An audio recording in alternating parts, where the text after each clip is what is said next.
नमस्कार, मैं हूं राजीव और मेरे साथ हैं आज दो खास मेहमान जिनके साथ हम बात करेंगे पंजाब में जो कुछ हो रहा है और उसका असर दिल्ली हरियाणा पर क्या हो रहा है और कुल मिलाकर के देश की राजनीति में किसान आंदोलन की वजह से जो कुछ गर्मागर्मी चल रही है और उसमें मसला अब कानूनी पेचीदगियों का भी है, क्योंकि सुप्रीम कोर्ट में जो मामला चल रहा था वो तो चल ही रहा था। अब साथ में एनएचआरसी की ओर से भी नोटिस जारी हो गए हैं केंद्र सरकार और 4 राज्य सरकारों को।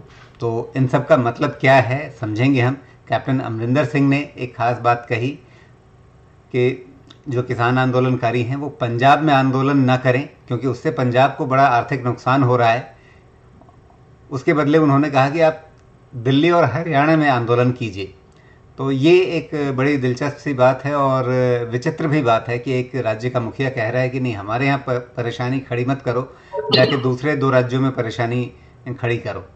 तो जो बात पहले आरोपों के रूप में थी अब वो उनके एक सार्वजनिक बयान के रूप में सामने आ चुकी है। तो इन सब पर हम चर्चा करेंगे और इसमें हमारे साथ जो 2 खास मेहमान जुड़े हैं उनका आपसे परिचय करा दें। हमारे साथ विजय सरदाना जुड़े हैं, जाने माने कृषि विशेषज्ञ हैं, तमाम टीवी चैनलों पर आप इनसे पहले ही परिचित हो चुके होंगे, बहुत परिचय देने की ज़रूरत नहीं है। और साथ ही हमारे साथ हैं वरिष्ठ पत्रकार ओंकार चौधरी जी, और बड़ा ही लोकप्रिय चैनल एक नहीं 2 चला रहे हैं, एक तो ओसीएन नेटवर्क और साथ ही एक और भी इनका यूट्यूब चैनल है।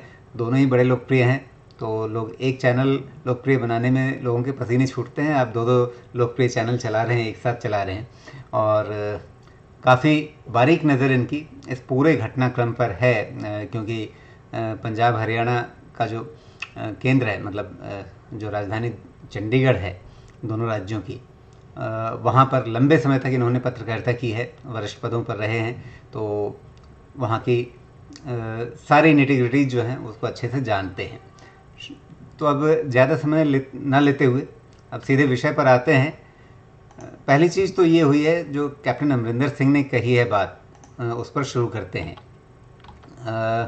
ओंकार जी, जिस तरीके से आपको याद होगा, आपने भी कई चर्चाओं में जिक्र किया है कि जब सिद्धू का शपथ ग्रहण हो रहा था प्रदेश कांग्रेस अध्यक्ष के रूप में, उस मौके पर ही एक नेता ने कहा कि नहीं, कैप्टन ने ही आंदोलनकारियों को, किसान आंदोलनकारियों को पंजाब से हट करके दिल्ली सीमा पर और हरियाणा में जाने के लिए कहा था, और उसी के बाद वो पंजाब से हट करके यहाँ आए, जिसके चलते किसान आंदोलन इतना फैला। वो कैप्टन की तारीफ में वो बातें कर रहे थे। उस समय काफ़ी प्रतिक्रिया भी हुई थी इस पर, भाजपा की ओर से काफ़ी तीखी प्रतिक्रिया हुई थी, और उस समय एक तरीके से कैप्टन खेमे की ओर से नकारा गया था कि नहीं नहीं, ऐसा कुछ नहीं किया था हमने। लेकिन अब कैप्टन खुद एक सार्वजनिक वक्तव्य के रूप में होशियारपुर में इसी बात को वापस अब दोहरा चुके हैं। तो क्या वे भूल गए थे कि पहले ही आरोप लगा और उनकी तारीफ में ही कहा गया था और उसको उन्होंने नकारा, और अब फिर से वो वही बात दोहरा रहे हैं? कैप्टन अमरिंदर सिंह एक्चुअल में राजीव जी जिस दौर से गुजर रहे हैं, तो मैं यही कहूँगा कि वो बहुत तनाव में हैं, तनाव की स्थिति में हैं। हाई कमान ने ही उनका जीना दोभर कर रखा है। नवजोत सिंह सिद्धू को उनके पीछे लगा दिया है। नवजोत सिंह सिद्धू और उनके जो सलाहकार थे, उन्होंने ऐसे ऐसे बयान दिए कि फिर उसमें कैप्टन उलझ करके रह गए। और ऊपर से अब उनको ये लगने लगा है कि पंजाब में, जिसका उन्होंने जिक्र किया है कि 113 जगहों पर पंजाब में भी ये आंदोलन चल रहा है, यानी अलग अलग जगहों पर एक एक जिले में कई कई मोर्चे अलग अलग किसान संगठनों ने वहां भी लगा रखे हैं। और अभी आप जानते हैं कि गन्ने का मसला भी वहां तूल पकड़ा था। गन्ने के मसले को लेकर के फिर से ट्रेनों की पटरियों पर लोग बैठ गए थे, और बाद में बलवीर राजेवाल जो हैं उनको लड्डू खिलाते हुए भी दिखाई दिए जब उन्होंने कुछ दाम बढ़ाने के ऐलान किए थे। और ये चीज़ें भी चर्चा में आई थी कि ये कैसे आंदोलनकारी हैं जो पंजाब के चीफ मिनिस्टर को तो लड्डू खिला रहे हैं और हरियाणा के चीफ मिनिस्टर को उनकी अपनी मीटिंगें भी नहीं करने दे रहे हैं जो वो प्रदेश स्तर करते हैं। जब करनाल में ये अभी हाल में हादसा हुआ, उस समय भी हरियाणा के चीफ मिनिस्टर मनोहर लाल खट्टर ने पंजाब के मुख्यमंत्री पर गंभीर आरोप लगाए थे, और उन्होंने यहाँ तक कहा था कि टीकरी बॉर्डर हो चाहे सिंगू बॉर्डर हो, हमारे पास तो रोजाना इसकी जानकारी आती है कि उनमें पंजाब के लोग कितने हैं और हरियाणा के लोग कितने हैं। तो हरियाणा के वहां नाम मात्र को ही हैं। ये सारा जितना भी बखेड़ा खड़ा किया गया है, ये पंजाब की तरफ से किया गया है, पंजाब सरकार की तरफ से किया गया है। और होशियारपुर में एक सरकारी कॉलेज का उद्घाटन करते हुए मुख्यमंत्री ने जो कुछ कहा है कि भाई पंजाब की इकोनॉमी बर्बाद हो रही है, यहाँ बहुत बड़ा नुकसान हो रहा है, अगर आंदोलन करना है तो हरियाणा और दिल्ली में करिए। यानी अगर किसी राज्य की इकोनॉमी बर्बाद करनी है तो हरियाणा की जाके करो, पंजाब की मत करो, या दिल्ली में नरेंद्र मोदी सरकार के खिलाफ जाकर के मोर्चा लगाओ। तो इसको लेकर के अनिल विज जो गृह मंत्री हैं हरियाणा के, उनकी बहुत तीखी प्रतिक्रिया आई है और कहा है कि पंजाब के मुख्यमंत्री ने बहुत ही गैर जिम्मेदाराना बयान दिया है। पर क्या ये बात अब किसी से छिपी हुई है कि इस आंदोलन के पीछे कौन है? ओंकार जी, आपका क्या इतना ये लंबा पत्रकारी अनुभव रहा है, क्या आपने कभी भी एक राज्य के मुख्यमंत्री की ओर से ऐसा औपचारिक बयान, पर्दे के पीछे से बहुत सारे लोग बहुत सारे खेल करते रहते हैं, लेकिन एक मुख्यमंत्री के पद पर बैठा हुआ व्यक्ति एक औपचारिक कार्यक्रम में इस तरह से सार्वजनिक रूप से बोले कि यहाँ मतलब ये सब बखेड़ा मत खड़ा करो और दूसरे राज्य में जाओ वहाँ बखेड़ा करो, क्या ऐसा कभी पहले आपको याद आता है? नहीं, कभी नहीं, नेवर।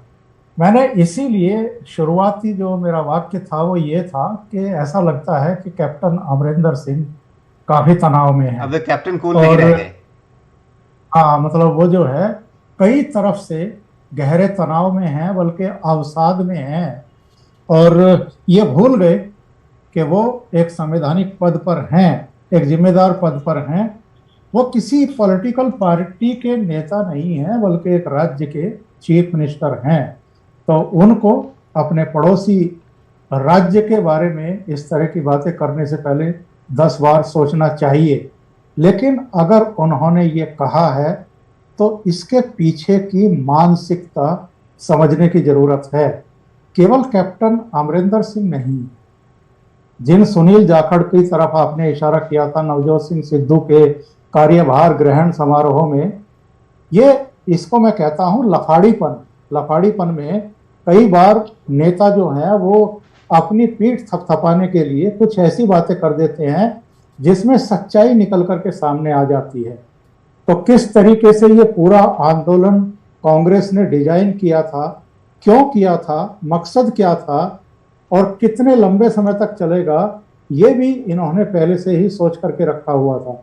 इसलिए जब नवंबर में ये दिल्ली में आकर के बैठे थे तब इनके मुंह से निकलना शुरू हो गया था कि हम 4 महीने का तो राशन पानी लेकर के ही आए हैं। तो 4 महीने तो इनको यहाँ टिकना ही टिकना था। ये पहले से इनको बता दिया गया था कि कम से कम 4 महीने के लिए तो आ जाइए जी। और अब तो तमाम आंदोलनकारियों ने और बीच में टिकैत ने और तमाम नेताओं ने तो कही रखा है कि हम तो ये 2024 तक चलाएंगे। तो उससे बहुत साफ इशारा है कि वो क्या चाहते हैं, क्या मंतव्य है उनका। मतलब बीच में विधानसभा चुनावों को भी प्रभावित करेंगे और अंततः लोकसभा को प्रभावित करना, लोकसभा चुनाव को प्रभावित करना, ये मकसद साफ साफ तौर पे वो बता चुके हैं कहीं ना कहीं। उसके बाद भी बहुत सारे लोग अभी भी भुलावे में हैं कि नहीं, ये आंदोलन तो किसानों के हित में है। लेकिन विजय जी, यहाँ पर एक बात मैं आपसे समझना चाहूँगा। आप कृषि विशेषज्ञ हैं और साथ में कानून विशेषज्ञ भी हैं, और सुप्रीम कोर्ट में ये मुकदमा चल रहा है। क्या कैप्टन के इस बयान के बाद पहले जो कुछ कहा गया, सुनील जाखड़ ने कह दिया, उसको तो नकारा जा सकता था, लेकिन अब कैप्टन ने खुद एक औपचारिक कार्यक्रम में ये बात कही है और उसके साथ अब तमाम चीज़ें जुड़ जाएंगी। तो क्या सुप्रीम कोर्ट में केंद्र की ओर से यह दलील पेश की जा सकती है? क्या यह केस मजबूत होता है सुप्रीम कोर्ट में केंद्र सरकार की ओर से कि यह किसानों का नहीं, एक राजनीतिक दल प्रेरित आंदोलन है और इसलिए आप इस पर साफ साफ आदेश दीजिए कि हम कैसे इससे निपटें? देखिए, बहुत महत्वपूर्ण सवाल है आपका। इस तरह के आंदोलन या कभी भी लार्ज स्केल पे अगर कोई आंदोलन होता है ना, उसके पीछे किसी ना किसी का पॉलिटिकल सपोर्ट होता है, फाइनेंशियल सपोर्ट होता है और एडमिनिस्ट्रेटिव सपोर्ट होता है। बगैर इसके आंदोलन नहीं चलते। चाहे ये सपोर्ट इंटरनल उस ग्रुप का हो या उनको कोई एक्सटर्नल एजेंसी इस तरह की सहायताएं और सुविधाएं दे, तब ये आंदोलन चलते हैं। अगर आप ये देखें कि इसमें एडमिनिस्ट्रेटिव सपोर्ट, निश्चित रूप से आपको पानी चाहिए, आपको खाना चाहिए, आपको रोज फ्रेश होना है, आपको बाकी सुविधाएं चाहिए। बगैर एडमिनिस्ट्रेटिव सपोर्ट के आपको ये कैसे मिल रहा है? आपका डेली कंजम्पशन है, डेली खर्चा है आपका, खाने का, बैठने का, उठने का, ट्रेवल का। आप दुनिया भर की रैली कर रहे हैं, इतने आपने यूट्यूबर अब जनरेट कर दिए हैं जो आपका कैंपेन रन कर रहे हैं, पीआर एजेंसीज आपने हायर करी, लॉयर्स आपने हायर किए। आपके पास तो समझ नहीं है, टिकट्स आप तो ड्राफ्टिंग कुछ नहीं कर सकते ना। तो कहीं ना कहीं से तो उनको पूरा सपोर्ट मिल रहा है। इसका खर्चा कौन उठा रहा है? फ्री में तो कोई नहीं करेगा। और इस सब के साथ किसी ना किसी का राजनीतिक समर्थन जरूरी होता है, नहीं तो आप किसके भरोसे जिंदा है?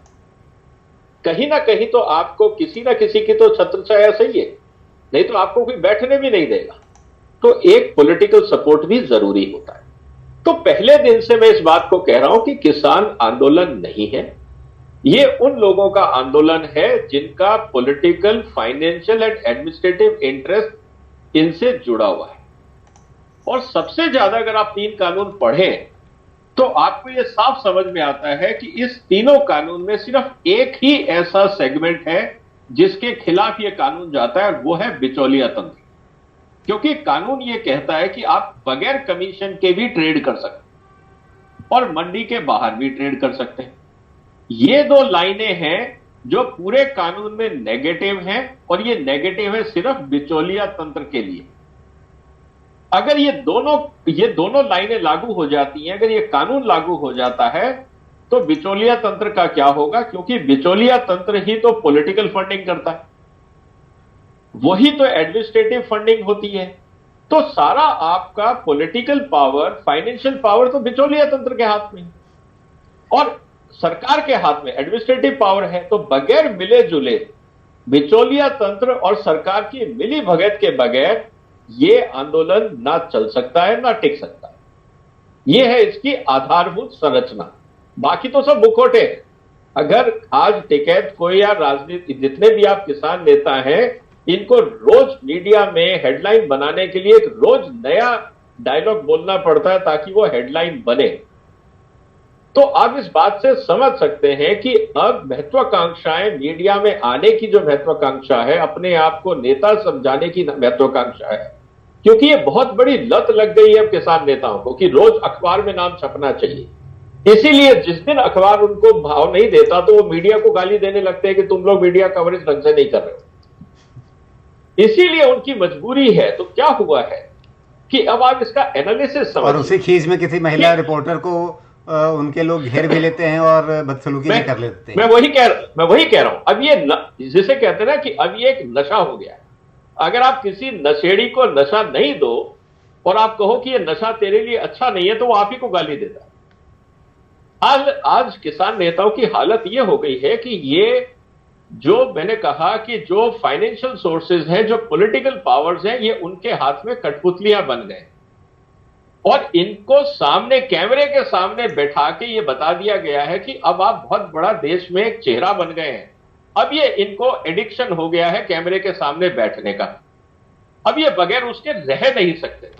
तो अब आप इस बात को समझिए कि अब इसमें किसान नहीं है, हर आदमी का अपना अपनी महत्वाकांक्षा है, अपना अपना हित है, अपना अपना स्वार्थ। ये है इस आंदोलन का एनालिसिस। अब जो आपने सवाल किया कि क्या सुप्रीम कोर्ट को यह दिखाई नहीं देता, देखिए सुप्रीम कोर्ट ने अपने लेवल पे जब उनके पास बात गई, कुछ लोगों ने, पत्रकारों ने, समाज सेवियों ने, जिनको भी आप जैसे भी चाहें, उन्होंने एक अपील करी, एक कमेटी बनाई, कमेटी की एक रिपोर्ट उनके पास आ गई। आज 6 महीने करीब होने को आ गया। मार्च अप्रैल में उन्होंने मई में रिपोर्ट दे दी। उसके बाद इस पूरे आंदोलन के अंदर हर तरह की जानकारी टीवी में आती है, अखबार में आती है। अभी तक जब सुप्रीम कोर्ट ने यह भी कहा कि आप जो पहले का आंदोलन था, जब ये कहा था कि आप सरकारी जमीन पे और पब्लिक पाथ पे, जिसको हम हाईवे और रोड्स बोलते हैं, आप कब्जा नहीं कर सकते, ये गैर कानूनी है, सुप्रीम कोर्ट ने ये दिया।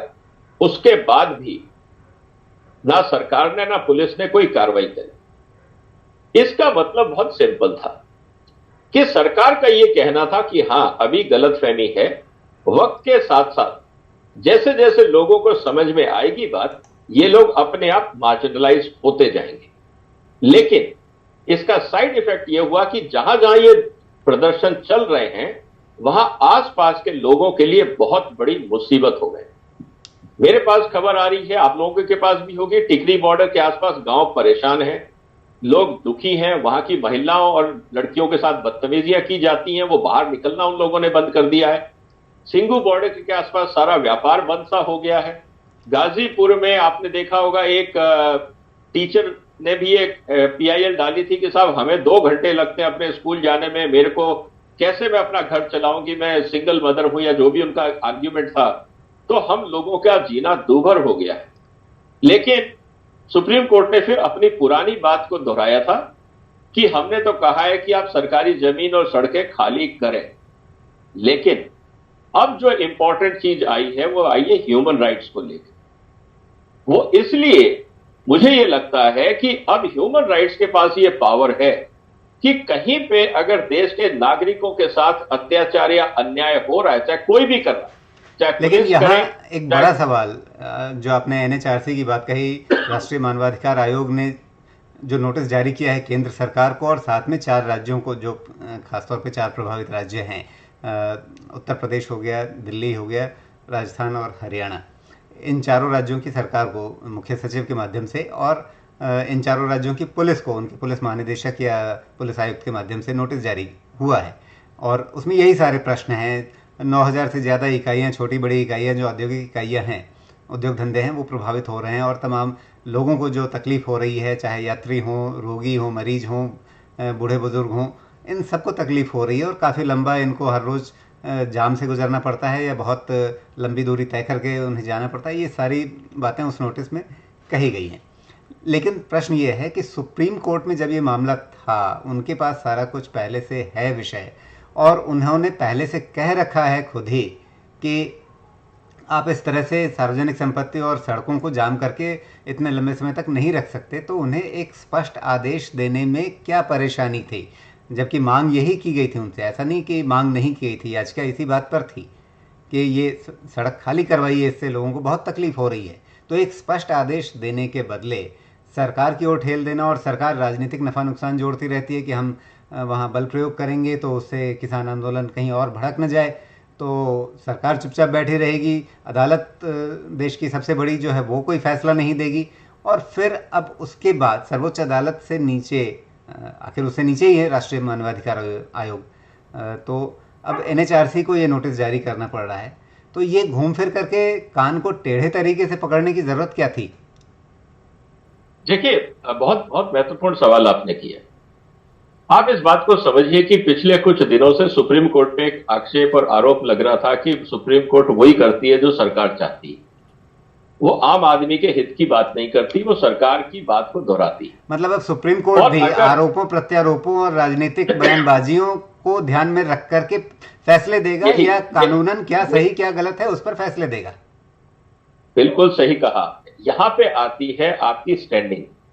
अगर सुप्रीम कोर्ट ऐसे मुद्दों पे अगर क्लियर स्टैंड लेती है और क्लियर डायरेक्शंस इश्यू करती है, जिसको हम स्पीकिंग ऑर्डर बोलते हैं, तो इस तरह की कंट्रोवर्सीज नहीं होती। कहीं ना कहीं मुझे लगता है कि मीडिया में जिस तरह का हो रहा था, सुप्रीम कोर्ट के खिलाफ आक्षेप लगे जा रहे थे, तो उस समय अगर आप 6 महीने पहले, बड़ा आसान है, मतलब कोई भी इस तरह का विवादास्पद मसला हो, भविष्य में भी हो, किसी भी बात पर हो, तो आप मीडिया में 4 उल्टी खबरें चलवा दीजिए और सुप्रीम कोर्ट हाथ पे हाथ रख करके बैठ जाए। फिर यही दुख की बात है। आज बात आती है जिसको हम कहते हैं ना स्टैंडिंग बैकबोन की। आज हो क्या रहा है, आपने देखा होगा बहुत सारे जजेस अपने आप को किसी कंट्रोवर्शियल केस से रेस्क्यू कर लेते। आपका काम तथ्यों के आधार पे जजमेंट देना है, आप बाकी फैक्टर से इन्फ्लुएंस होते हैं जो न्यायपालिका के लिए ठीक नहीं है। लेकिन मेरा यह कहना है कि अब ये सुप्रीम कोर्ट को पता है कि उन्होंने क्यों इस पे क्लियर व्यू नहीं दिया। वहां के जजेस के दिमाग में क्या था उस पर टिप्पणी करना उचित नहीं है, क्योंकि उनके पास हो सकता है कुछ और साक्ष्य भी हो जो हमारे पास ना है। लेकिन अब जो आम आदमी की समस्या आई है, जिसको NHRC ने उठाया है, मुझे लगता है कि अब मैसेज क्लियर है, क्योंकि NHRC के पास वो सारे अधिकार और सारे पावर्स हैं जो आपके सीआरपीसी में, आईपीसी में और एक कोर्ट में होते हैं। तो अगर अब सारे राज्य सरकारें और वहां के चीफ सेक्रेटरीज और पुलिस अधीक्षक ये लिख देते हैं कि हाँ साहब दिक्कत है, और फिर अगर एनएचआरसी कहती है कि कार्रवाई की जाए और केस दर्ज किए जाए, और जिस तरह से घटनाएं हुई हैं, रेप केस हुआ है, बाकी लोगों को, किसी को जला दिया गया है, कहीं पे तोड़फोड़ हुई है, और सबसे बड़ी बात, जितने राजनीतिक दल हैं ऑपोजिशन के, आज ये कहते हैं हम आपको गांव में घुसने नहीं देंगे। इससे बड़ा ह्यूमन राइट वायलेशन क्या हो सकता है कि आप एक स्वतंत्र देश में, जिसमें कानूनी और संवैधानिक अधिकार है, वहां आप किसी भी इंसान के मूवमेंट में प्रतिबंध लगा के ये कह रहे हो क्योंकि मैं तुम्हें नहीं पसंद करता इसलिए तुम मेरे गांव में नहीं आओगे। इससे बड़ा ह्यूमन राइट वायलेशन, इससे ज्यादा डिस्क्रिमिनेशन, इससे ज्यादा रेसिज्म क्या हो सकता है? तो ये जो किसान नेता हैं, ये शायद ये नहीं समझ पा रहे कि ये अपनी सीमाएं लांघ रहे हैं, कानून अपने हाथ में ले रहे हैं। कल को इन्हीं के बयानों के ऊपर अगर इनके खिलाफ कार्रवाई होती है और इनकी हरकतें अब वीडियो रिकॉर्डेड हैं, ये बच नहीं पाएंगे कानून से। शायद इनको कोई ढंग से एडवाइस नहीं कर रहा कि आप लक्ष्मण रेखा पार कर लें, कल आप खुद फंस जाएंगे। आप कितने बड़े भी नेता हो, अगर आपके खिलाफ कानूनी डंडा चला तो कोई सरकार, कोई अमरिंदर सिंह, कोई कांग्रेस, कोई आम आदमी पार्टी का नेता आपके साथ खड़ा नहीं होने वाला है, क्योंकि आप गैर कानूनी काम कर रहे हैं। मैं वापस विजय जी आप ही से पूछ रहा हूँ, क्योंकि आप कानूनी विशेषज्ञ हैं। एनएचआरसी के जितने अधिकार आपने गिनाए, उन सबसे बड़ा अधिकार, सर्वोच्च अधिकार तो सर्वोच्च न्यायालय के पास है। और ये सारी चीज़ें जो आपने गिनाई, जो सारी घटनाक्रम, सारे सबूत, सब कुछ, लोगों की बयानबाजियाँ, ये सब कुछ सर्वोच्च न्यायालय के सामने है। वो क्यों हाथ पर हाथ रख करके बैठ जाता है? ये आप सुप्रीम कोर्ट को अधिकार, जो जजेस हैं, उनको सोचना होगा, क्योंकि अब ये सवाल उनके ऊपर भी उठ रहे हैं। जैसे आप सवाल उठा रहे हैं, आम जनता भी उठाएगी कि आज तक सुप्रीम कोर्ट क्यों चुप बैठा था जब उनके सामने सारे तथ्य थे। वैसे तो सुप्रीम कोर्ट अपने आप सुमोटो केसेस बहुत लेता है, लेकिन यहां पे जब आम आदमी की परेशानी है, हाईवेज जाम किए जा रहे हैं, ऐसे गंभीर मुद्दे पे जहां पे देश की बदनामी हो रही है, 26 जनवरी का हादसा हमारे सामने हुआ, सुप्रीम कोर्ट क्यों शांत है? ये सवाल आने वाले दिनों में ये चर्चा का विषय रहेगा और लोगों को जवाब देना पड़ेगा। ओंकार जी, सुप्रीम कोर्ट के सामने अभी एक और याचिका आई है जिसमें कहा गया है कि आपने एक समिति बनाई विशेषज्ञों की, उन्हें रिपोर्ट देने के लिए कहा। उन्होंने महीनों पहले अपनी रिपोर्ट आपके सामने दाखिल कर दी है, और उसके बाद आप उस रिपोर्ट पर भी हाथ पर हाथ रख करके बैठे हुए हैं। उसके बाद कोई उसमें आगे कार्रवाई नहीं हुई। कम से कम उस रिपोर्ट को सार्वजनिक ही कर दीजिए।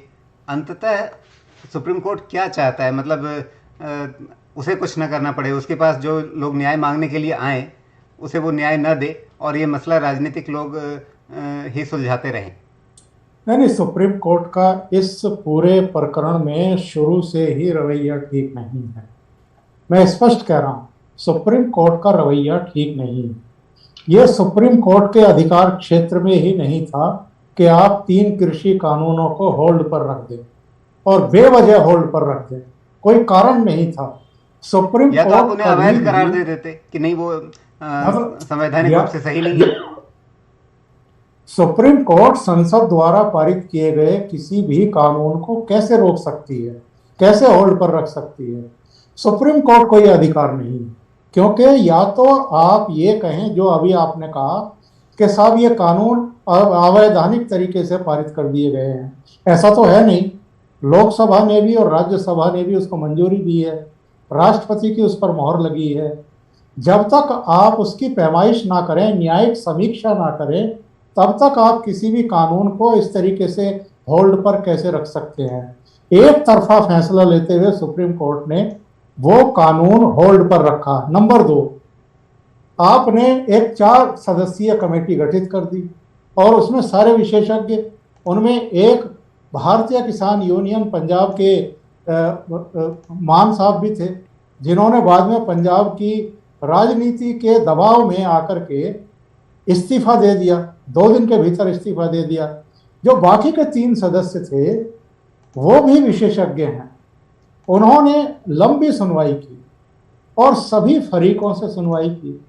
केवल ये लोग नहीं पहुंचे जो आंदोलन कर रहे हैं, बाकी सबसे उन्होंने बातचीत की। सबकी सुनवाई करने के बाद एक रिपोर्ट 6 महीने पहले सुप्रीम कोर्ट के हवाले की। 6 महीने हो गए हैं, 3 सदस्य उस कमेटी की रिपोर्ट को सुप्रीम कोर्ट के पास पहुंचे हुए। उसमें क्या है, ये देश को जानने का अधिकार नहीं है क्या? और अभी जो श्वेतकारी संगठन के अनिल पनघट हैं शायद उनका नाम, घनघट क्या नाम है उनका, लेकिन उन्होंने एक सुप्रीम कोर्ट के चीफ जस्टिस को लेटर लिखा है और उन्होंने कहा है कि साहब 6 महीने पहले जो हमने रिपोर्ट आपको सबमिट की थी उस पर आप कुछ बोलिए, उसको पब्लिक के सामने खोलिए, उसमें समाधान है इस आंदोलन का। उस पर भी अब तक चीफ जस्टिस और सुप्रीम कोर्ट चुप्पी साधे बैठा है। तो ये सवाल जो अभी विजय जी ने भी कहा है, ये सवाल नहीं उठेंगे क्या कि एक इतना बड़ा मुद्दा है जिसको न केवल राष्ट्रीय स्तर पर लगातार मीडिया का एक अंग तूल दे रहा है, बल्कि अंतर्राष्ट्रीय स्तर पर भी मोदी सरकार की छवि को तहस नहस करने पर लगा हुआ है। 10 महीने तो यही हो गए इनको, इससे पहले 2 महीने ये पंजाब में भी बैठे हुए थे। क्या तमाशा बना रखा है और ये तमाशा चल क्यों रहा है? सरकार के साथ 11 मीटिंग हुई है। कृषि मंत्री ने 11 की 11 मीटिंग में इनसे पूछा कि 3 कृषि कानूनों में किसानों के खिलाफ क्या है, जरा बता दीजिए। यही तो ओंकार जी हम लोग शुरुआत से ही इस पर चर्चाएं करते रहे हैं कि मतलब ऐसा कोई भी दुकानदार नहीं हो सकता है जो कहे कि नहीं, मैं अपने सारे सामान एक ही ग्राहक को बेचना चाहता हूं, मुझे और 4 ग्राहक नहीं चाहिए अपने सामने, मैं एक ही ग्राहक की गुलामी करना चाहता हूं। ऐसा तो कोई दुकानदार नहीं हो सकता। तो ऐसा कौन सा किसान हो सकता है जो कहे कि नहीं, अगर आज मेरे पास एक ही व्यक्ति है खरीदने के लिए, या मैं एक ही जगह पे जाकर के अपनी फसल बेच सकता हूं और अगर उसके बदले मुझे 4 और विकल्प मिल रहे हैं तो वो 4 और विकल्प मिलना मेरे लिए नुकसानदेह हो जाएगा। ये कैसे, मतलब इस देश का कोई भी किसान, मतलब चाहे वो पढ़ा लिखा ना भी हो लेकिन इतना समझदार होता है। मतलब एक किसान की राजनीतिक या सामाजिक समझदारी के मामले में कोई संदेह नहीं किया जा सकता। और जहां अपने नफ़े नुकसान की बात हो तो वो इतना तो अपना नफ़ा नुकसान समझ ही सकता है। कोई कैसे उनको बदला सकता है? राजीव जी, ये कानून में ये कहा ही नहीं है कि आपको मत भेजो। अगर आपको किसी को माल बेच के घाटा उठाना है और घाटे पे बेचना, बेचते रहिए ना। आपको ऑप्शन दिया गया है, आपको कंपल्शन नहीं किया गया कि आप बाहर भेजेंगे या किसी और को भेजेंगे। कानून ये कहता है आप पुराने वाले व्यापारी से कंटिन्यू डील करना चाहते हैं, प्लीज कैरी ऑन, कोई आपको मना नहीं कर रहा है। लेकिन कभी आपको लगे कि नहीं, अब मुझे अच्छा पैसा कमाना है और मेरे पास एक विकल्प है, राजीव जी अच्छा पैसा दे रहे हैं, ओंकार जी अच्छा पैसा दे रहे हैं, विजय सरदाना अच्छा पैसा नहीं दे रहा है, तो आप विजय सरदाना को छोड़ के बाकी जगह जा सकते हैं। लेकिन अगर आपको विजय सरदाना के हाथों कम पैसे ही लेने हैं जिंदगी भर, तो वो अधिकार कानून आपसे छीन नहीं रहा है। तो यहाँ छीना कुछ नहीं जा रहा है। मैं वही कह रहा हूँ कि ये बात तो हर किसान को समझ में आ रही होगी। ये बात तो हर किसान को समझ में आ रही होगी। इसीलिए धीरे धीरे इस कानून के पीछे जो पहले एक संगठन के रूप में लोग खड़े हो गए थे, जैसे जैसे लोगों को समझ आ रही है सच्चाई, वैसे वैसे इस कानून से समर्थन कम होता जा रहा है, इस आंदोलन से। जी, तो अब सवाल यही है ओंकार जी कि जैसे सवाल ये भी उठता है, पंजाब में अभी कैप्टन ने ये जो बात कही, क्या इससे कैप्टन और जो आंदोलनकारी हैं उनके बीच का जो एक मतलब आपसी संबंध है, जिसको आप सवाल पूछ सकते हैं कि ये रिश्ता क्या कहलाता है, क्या उस रिश्ते के बारे में और ज़्यादा अब रोशनी पड़ रही है? क्योंकि यही आंदोलनकारी जब इनसे पूछा जाए कि भाई आप जिस केंद्र सरकार के कानून का कॉन्ट्रैक्ट फार्मिंग में विरोध कर रहे हैं, उससे कहीं ज़्यादा कड़ा कानून जिसमें आपको जेल तक भेजने की बात हो सकती है, पंजाब में वो कानून लागू है और उस कानून के खिलाफ आप कोई आंदोलन नहीं कर रहे हैं, जिसमें आपको जेल भेजने की बात की जा रही है और जिसमें सारे अधिकार आपके हाथ में दे दिए जा रहे हैं केंद्र सरकार के कानून में, उस कानून का आप विरोध कर रहे हैं। तो ये सारी जो विरोधाभासी बातें हैं, उनसे क्या इतना स्पष्ट नहीं हो जाता है कि ये जो पंजाब सरकार है, कैप्टन अमरिंदर सिंह की पार्टी कांग्रेस है और जो आंदोलनकारी हैं, इनके बीच का जो रिश्ता है वो अब बहुत पर्दे के पीछे नहीं रह गया है? देखिए, आपको ध्यान होगा ये 26-27 नवंबर को दिल्ली में आकर के बैठे थे और दिसंबर के पहले पखवाड़े में राहुल गांधी, शरद पवार डी राजा, सीताराम येचुरी और एक डीएमके के मेंबर ऑफ पार्लियामेंट, ये 5 लोग राष्ट्रपति के पास ज्ञापन देने के लिए पहुंचे थे। और फिर विजय चौक पर आकर के जब ये मीडिया से बात कर रहे थे तो राहुल गांधी ने क्या कहा था? राहुल गांधी ने कहा था, वो वीडियो उपलब्ध है, उन्होंने कहा था कि प्रधानमंत्री जी कान खोल करके सुन लीजिए, जब तक ये 3 काले कानून वापस नहीं होंगे तब तक ये लोग वापस अपने घर नहीं लौटेंगे। और इतना कॉन्फिडेंट कैसे थे राहुल गांधी? इतनी बड़ी बात वो किस आधार पर और किस विश्वास पर कह रहे थे कि ये तब तक यहां से नहीं लौटेंगे जब तक आप 3 काले कानून वापस नहीं लेंगे? तो बड़ी सीधी सी बात है, इसमें कुछ ज्यादा दिमाग लगाने की जरूरत है नहीं। राहुल गांधी ने ही बैठा रखे हैं ना, उन्होंने ही वित्त पोषण कर रखा है ना इनका, और उन्हीं की पार्टी के chief minister captain Amarinder Singh हैं। और कैप्टन अमरिंदर सिंह को पंजाब की सियासत में अकालियों को भी विलेन बनाना था, भारतीय जनता पार्टी को भी विलेन बनाना था, और आम आदमी पार्टी को किसी तरीके से घेरना था ताकि वो रिपीट हो सके वहां पर। बड़ी सीधी सी कहानी है, ये सबकी समझ में आ रही है। लेकिन अब और जो एनएचआरसी ने जो ये दखल दी है, क्या इससे आपको कोई उम्मीद बनती है कि शायद जनता की तकलीफें कम होंगी?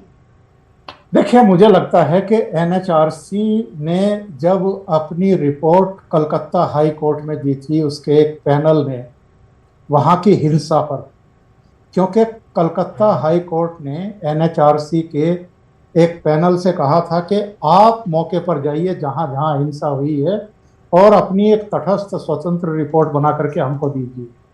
तो एनएचआरसी की उस टीम ने जो जो सिफारिशें की, उन घटनाओं को अंडरलाइन करते हुए कि ये हुआ है, वो अक्षरशः कलकत्ता हाई कोर्ट ने मानी है। वहाँ सीबीआई जांच के आदेश दिए गए हैं।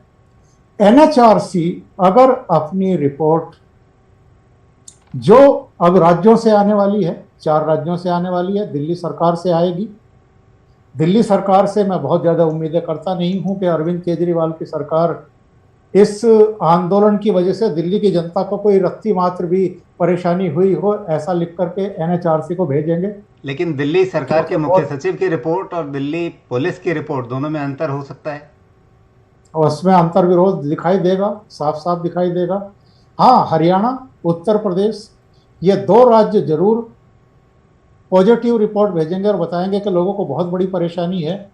लेकिन राजस्थान अगेन कुछ ऐसा भेजेगी लिख करके कि जिस पर कोई एक्शन एनएचआरसी करे, मुझे नहीं लगता है। तो दिल्ली की सरकार और राजस्थान की सरकार की राय जुदा होगी या पॉलिश्ड होगी, लेकिन हरियाणा और उत्तर प्रदेश की राय बिल्कुल एकदम डिफरेंट होगी।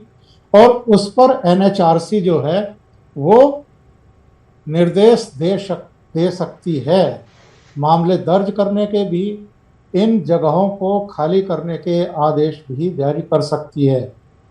पर मेरा ये मानना है राजीव जी कि अभी ये कष्ट उस समय तक तो पब्लिक का रह सकता है जब तक 2022 के 5 राज्यों के चुनाव ना हो जाए, और उसके बाद जी कष्ट पब्लिक को नहीं होगा, इन लोगों को होगा जो यहाँ जमे हुए बैठे हैं और जिन्होंने पब्लिक की सुख सुविधाएं और उनकी परेशानियों ये बड़ा महत्वपूर्ण बिंदु आप कह रहे हैं और समय बहुत समाप्त हो रहा है, इसलिए एक संक्षिप्त टिप्पणी विजय जी, क्या एनएचआरसी भी इसी तरह से चुनावों की टाइमलाइन देख करके अपने फैसले करेगा? देखिए, जब कैप्टन अमरिंदर सिंह ने एक स्टेटमेंट दिया है कि किसान पंजाब की आर्थिक स्थिति को नुकसान पहुंचा रहे हैं, तो आप ये समझिए कि ये अमरिंदर सिंह का स्टेटमेंट नहीं है, ये वहां की जनता की ओपिनियन है कि एक सीएम इतना परेशान हो गया है वहां पब्लिक ओपिनियन से कि उसको ये बोलना पड़ा है। सीएम को तो कोई फर्क नहीं पड़ता, उसके पास सिक्योरिटी है, उसके पास अपना घर है, सब कुछ है, लेकिन ये जनता का ओपिनियन है। और हम पहले भी कह रहे थे पंजाब का इतना नुकसान होगा कि वहां अब ना इन्वेस्टमेंट आएगा, ना वहां जो कॉलेज में बच्चे निकल रहे हैं उनको जॉब मिलेगा, और जो एग्जिस्टिंग बिजनेस है जिनका नुकसान हो रहा है, क्योंकि ये बहुत सारे जो आंदोलनकारी हैं इन्होंने बहुत सारी कंपनियों के और इंडस्ट्रियल एरिया के आसपास जहां जमीनें खाली थी वहां कब्जा करके बैठे हुए। ये जो 133-35 जो बोल रहे हैं, मेरे पास बहुत सारे ऐसे इंडस्ट्रियलिस्टों के फोन आते हैं और बातें होती हैं कि यार बहुत परेशान है लेकिन बोल नहीं सकते क्योंकि ये तोड़फोड़ करेंगे, मारपीट करेंगे। तो कहने का मतलब ये है कि ये जो अमरिंदर सिंह ने कहा, ये पंजाब की जनता का व्यू है, चाहे कोई माने या ना माने।